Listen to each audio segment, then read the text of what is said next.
நம்ம பார்க்க போற கொஸ்டினோட நம்பர் என்னன்னா 977.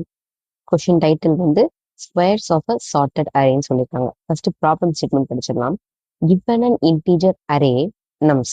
ஸோ நம்ஸ்னு ஒரு அரே கொடுத்துருக்காங்க.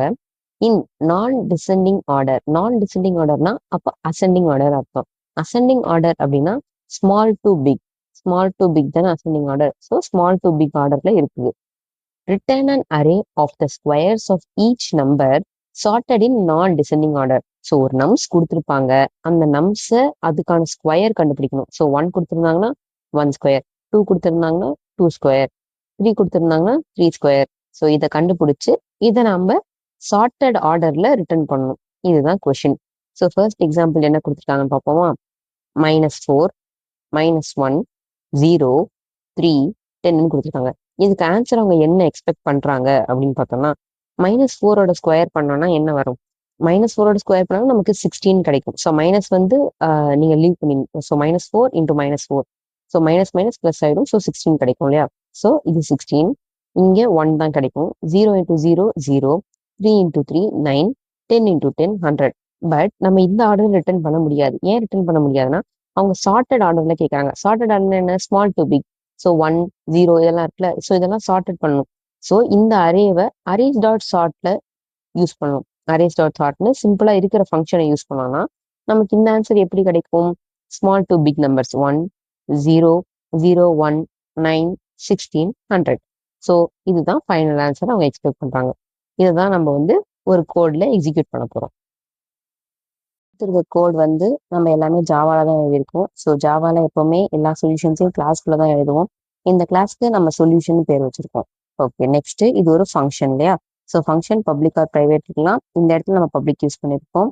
இன்ட் ஒரு அரேவை தான் நம்ம ரிட்டர்ன் பண்ண போறோம். ஓகே, நிறைய நம்பர்ஸ் இருக்கும் அதுக்குள்ள. ஸோ அதான் இந்த சிம்பிள். சார்ட்டட் ஸ்கொயர்ஸ்ன்றது கொஸ்டினோட நேமா ஃபங்க்ஷன் நேமா யூஸ் பண்ணிட்டோம். அடுத்தது இன்ட் நம்ஸ். இன்ட் நம்ஸ்ங்கிறது இது நம்மளுடைய இன்புட். ஓகேவா? Okay, ton. இப்போ ஃபர்ஸ்ட் இவங்க என்ன பண்றாங்கன்னா நம்ஸ் டாட் லென்த் கால்குலேட் பண்ணிக்கிறாங்க. இது பண்ணலாம், பண்ணாமையும் இருக்கலாம். இது ஏன் பண்றோம்னா இந்த ஃபார் லூப்குள்ள நம்ஸ் டாட் லென்த் தேவையில்லாம யூஸ் பண்ணலாம், தேவையில்லாம யூஸ் பண்ணக்கூடாதுன்றதுக்காக யூஸ் பண்றாங்க. ஓகேவா? இங்க நம்ஸ் டாட் லென்த்னு போட்டாலும் கரெக்ட் தான், என்னன்னு போட்டாலும் கரெக்ட் தான். Okay, next step. நமக்கு ஒரு ஆன்சர் வேணும். கரெக்டா? ஸோ இன்ட் அரேன்னு அதுக்கு நம்ம பேர் வச்சுக்கிறோம். Int so new int. Int அந்த அரேக்குள்ள எத்தனை நம்பர்ஸ் இருக்கும்னா என் நம்ஸோட லென்த்ல அத்தனை நம்பர் ஸ்டோர் பண்ண முடியும். ஸோ அதுதான் நமக்கு ஃபைனல் ஆன்சராக வேணும். Okay, next step. இதுதான் நம்மளோட main content. For loop i = 0. அதாவது ஃபர்ஸ்ட் ஒரு நம்பர் எடுத்துக்கிறோம். அந்த number less than nums dot length. ஆமா, இது 1 இது 0. இந்த இடத்துல 0 இண்டெக்ஸ் இருக்கும், 1 2 இண்டெக்ஸ் இருக்கும் இல்லையா? ஸோ இந்த நம்பர் வந்து லெஸ் தென் 3 தானே. ஸோ அதனாலதான் லெஸ் தென் 3 கண்டிஷன் சாட்டிஸ்ஃபை ஆகும். லூப்புக்குள்ள வரும். அரே ஆஃப் i, அதாவது இந்த number = nums of i × nums of i. So நீங்க நல்லா பார்த்துருக்கணும். அரே ஆஃப் ஐன்னு கொடுத்துருக்கோம். அரே ஆஃப் ஐன்னு நம்ம என்ன சொல்லியிருக்கோம்? ஆன்சர் சொல்லியிருக்கோம். ஸோ ஆன்சர்ன்ற அரே ஆல்ரெடி நம்மகிட்ட சும்மா இருக்கு இல்லையா? ஸோ இந்த இடத்துல இந்த ஃபர்ஸ்ட் வேல்யூ என்ன ஸ்டோர் பண்ணும்? இந்த நம்பரை டபுள் டைம்ஸ் மல்டிப்ளை பண்ணி ஸ்டோர் பண்ணும். அதுதானே ஸ்கொயர்னு சொல்லுவோம். ஸோ அதை வந்து இந்த இடத்துல ஸ்டோர் பண்ணிடும். ஸோ இந்த இடத்துல இது ஸ்டோர் ஆயிடும். நெக்ஸ்ட் திரும்ப i++ ஆகும். அப்போ i வந்து இங்க 1 ஆகும். So number 1 element nums of 1 × nums of 1 இருக்கும். அதோட வேல்யூ செகண்ட் பொசிஷன், அதாவது இந்த செகண்ட் பொசிஷன்ல ஸ்டோர் ஆகும். அடுத்தது 2. பொசிஷன் வேற, இண்டெக்ஸ் வேற. தெளிவா நோட் பண்ணிக்கோங்க. இது வந்து இண்டெக்ஸ். ஸோ num2 வந்து இங்க வரும். ஸோ num2 × num2 வரும். ஸோ அது வந்து தேர்ட் பொசிஷன்ல இந்த இடத்துல ஸ்டோர் ஆகும்.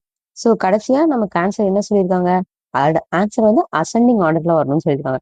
ஸோ அரேஸ் டாட் சார்ட் நம்மளுடைய ஆன்சர். ஆன்சரோட பேர் இந்த இடத்துல அரேன்னு வச்சிருக்கோம். ஸோ அதை ஒரு சார்ட்டிங் போட்டுட்டு கடைசியா ரிட்டர்ன் அரேன்னு கொடுத்துட்டோம்னா ஃபைனல் ஆன்சர் முடிஞ்சிருச்சு. ரீகால் ப்ராப்ளம் சால்வ் பண்ண ஸ்டார்ட் பண்ணும்போது எப்பவுமே ஈஸில இருந்து ஸ்டார்ட் பண்ணிட்டு ஒரு ஸ்டேஜா நம்ம மூவ் ஆன் ஆகுறப்பதான் இன்ட்ரெஸ்ட் லூஸ் பண்ணாம கடைசி வரைக்கும் ப்ராப்ளம்ஸை நம்மளால சால்வ் பண்ண முடியும். ஸோ அந்த வரிசையில நம்ம ஃபர்ஸ்ட் 100 ஈஸி லீட் கோட் ப்ராப்ளம்ஸை டெய்லி வீடியோஸ்ல பார்த்துட்டு வரோம். இன்னைக்கு நீங்க பார்த்துருக்க இந்த ப்ராப்ளம்க்கு முன்னாடி இருக்க வீடியோஸை நீங்க பார்த்து கத்துக்கணும்னு நினைச்சீங்கன்னா பிளே ஸ்டோர்ல காஞ்சி அகாடமின்ற ஆப்பை டவுன்லோட் பண்ணி லாகின் பண்ணி அதுக்குள்ள இருக்க வீடியோஸை வந்து நீங்க பார்த்துக்கலாம்.